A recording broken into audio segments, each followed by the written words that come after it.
peut pas juger les Français par rapport à la loi. Comme eux, ils peuvent pas juger l'islam par rapport aux femmes et aux musulmanes. On est libre, donc c'est nous, on a choisi de porter ça. C'est comme un livre, on ne peut pas juger juste la couverture, il faut le lire. Donc on voit l'islam de l'extérieur, mais non à l'intérieur. Nous, notre religion, c'est une religion de paix. C'est pas pour faire fuir les gens, non, au contraire. Ce que je demande, c'est juste pratiquer ma religion, sortir, parce que franchement, ça fait peur de sortir de nos jours. Ça concerne une minorité et faire autant de tapage, que ce soit médiatique ou au niveau, je veux dire, au niveau de l'Assemblée nationale, etc., pour une minorité de femmes, moi je trouve ça très exagéré. Donc moi en tant que musulman, en tant qu'homme, je veux dire, même si ma femme, moi, ne porte pas le niqab, mais je me dis que vraiment la communauté visée par rapport à ça, c'est vraiment l'islam et rien d'autre. Je ne peux pas incriminer l'UMP uniquement parce que malheureusement l'Assemblée nationale, comme on peut dire, bon, c'est vrai que la majorité actuelle c'est l'UMP, mais je veux dire la gauche elle est là aussi. Je trouve que cette loi est absurde, complètement absurde. On est dans un pays laïque, donc je pense qu'on doit donner la liberté aux femmes musulmanes de pouvoir porter le voile ou quoi que ce soit. Je pense que dans d'autres communautés, par exemple la communauté chrétienne, les sœurs sont voilées, on ne leur pose pas de problème. Et vous pouvez voir l'exemple dans d'autres pays, par exemple en Angleterre, les femmes qui portent le niqab, on les dérange pas, ils n'ont pas de problème et c'est pas pour ça qu'il y a des problèmes dans le pays. Donc s'il vous plaît, revoyez cette loi et faites quelque chose, tout simplement, au nom des femmes musulmanes. Voilà. Jean-Baptiste Marty, 25 ans. Donc effectivement, je me suis converti il y a de cela une dizaine d'années, mais enfin une vingtaine d'années maintenant, presque. Pour moi, la burqa n'est pas obligatoire. Ce qui fait que les sœurs qui portent la burqa, c'est un choix personnel, mais c'est pas obligatoire. Ce qui fait qu'elles peuvent très bien porter le voile et ça leur suffit amplement. Bon, après, ce qui est dérangeant, c'est le fait que la France se batte à ce point contre l'islam, parce que c'est pas la femme derrière sa burqa qui est visée, c'est l'islam plus qu'autre chose. Une femme derrière sa burqa reste une femme et si elle a des choix vestimentaires, voilà, il y en a qui préfèrent porter des mini-jupes, et il y en a qui préfèrent porter des burqas et Inch'Allah qu'avec le temps ça devienne banal, qu'on la regarde comme d'autres femmes. Je vois aussi dans la burqa un prétexte pour attaquer, pour s'en prendre directement, affaiblir en tout cas l'islam. Lorsque je suis dans une voiture, je porte le niqab, parce qu'ils font pas vraiment attention.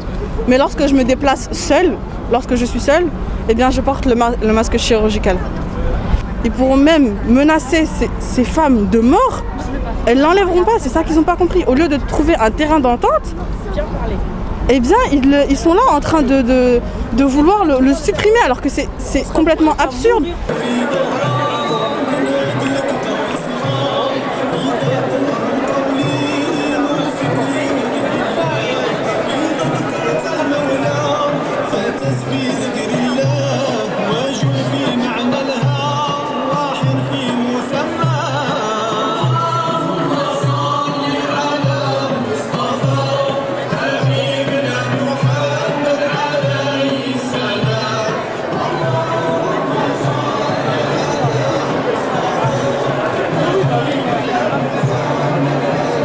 À propos de la loi sur le port du niqab, qu'on a entendu parler jusqu'en Belgique aussi, bien entendu, c'est une loi qui est là surtout pour faire du jeu politique, parce que ça concerne un nombre minoritaire de personnes.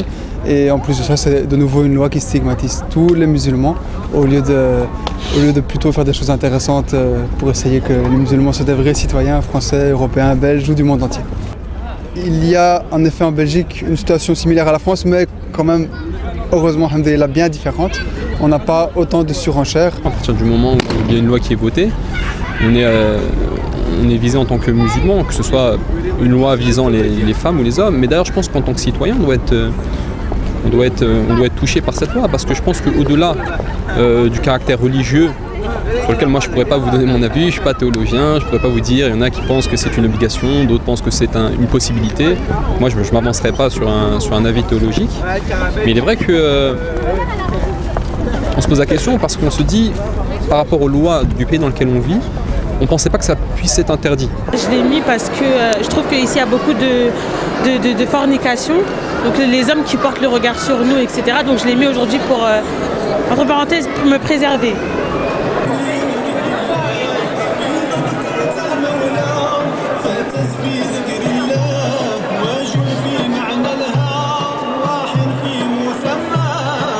Je porte le niqab aujourd'hui parce que, comme vous voyez, c'est mix.